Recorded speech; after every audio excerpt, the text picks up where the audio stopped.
भूखे पेट सोते हुए बच्चों को देखकर भूत को उन बच्चों पर दया आ जाती है।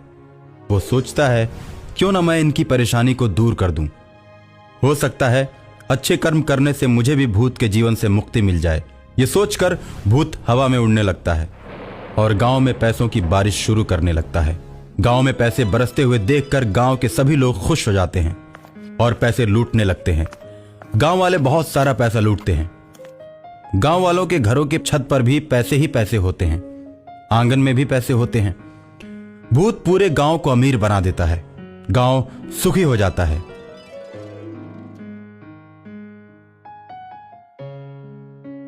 गांव के सभी लोग भर भर पेट भोजन करने लगते हैं। आसपास के गांव वाले इन्हें इस प्रकार धनी देखते हैं तो वो सब इनसे जलने लगते हैं। उसके बाद गांव में चोर आकर चोरियां करने लगते हैं। गांव वाले चोरों से परेशान हो जाते हैं। गांव वालों को परेशान देखकर भूत सोचता है, मेरे पैसे बरसाने की वजह से इस गांव में चोरियां होनी शुरू हो गई हैं। जब ये लोग गरीब थे तो कोई भी इन्हें पूछने नहीं आता था। अब जब ये लोग अमीर हो गए हैं तो चोर इन्हें सताना शुरू कर दिए। अब मैं चोरों को पकड़ लूंगा। रात में चोर चोरी करने के लिए मुखिया के घर पहुंचते हैं। जैसे ही घर में जाते हैं भूत बाहर से दरवाजा बंद कर देता है और चोर चोर चिल्लाने लगता है। गांव में किसी के चिल्लाने की आवाज सुनकर गांव वाले जग जाते हैं।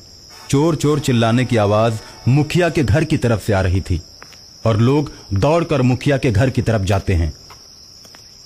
मुखिया का भी पूरा परिवार जग जाता है। सभी के इकट्ठा हो जाने के बाद लोग दरवाजे को खोलते हैं और चारों चोरों को पकड़ लेते हैं। चारों चोरों को पकड़कर लोग खूब मारते हैं और मारने के बाद चोरों को ले जाकर पुलिस के हवाले कर देते हैं। पुलिस भी चोरों को खूब मारती है और जेल में बंद कर देती है।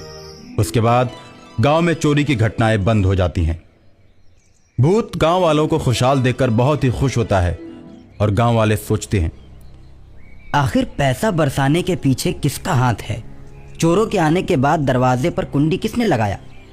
इन सब बातों पर मुखिया के साथ गांव के लोग चौपाल पर विचार करते हैं। दरवाजे पर कुंडी तो मेरे परिवार के किसी सदस्य ने नहीं लगाया। मुझे तो लगता है कि कोई अदृश्य शक्ति हमारे पूरे गांव की मदद कर रही है। हमें उस शक्ति की पूजा करनी चाहिए, चाहे वो जैसी भी हो, जिस रूप में हो। वो हम लोगों का भला सोचती है। हाँ, आखिर उस अदृश्य शक्ति के बारे में हम लोगों को कैसे पता चलेगा? लोग अभी बात कर ही रहे होते हैं कि भूत प्रकट हो जाता है और कहता है, मैं इसी गांव में रहने वाले रामदीन का लड़का हूं। कुछ वर्षों पहले स्कूल से आते समय एक प्रेत ने आम के बगीचे में मुझे मार दिया था। उसके बाद मैं भूत बन गया।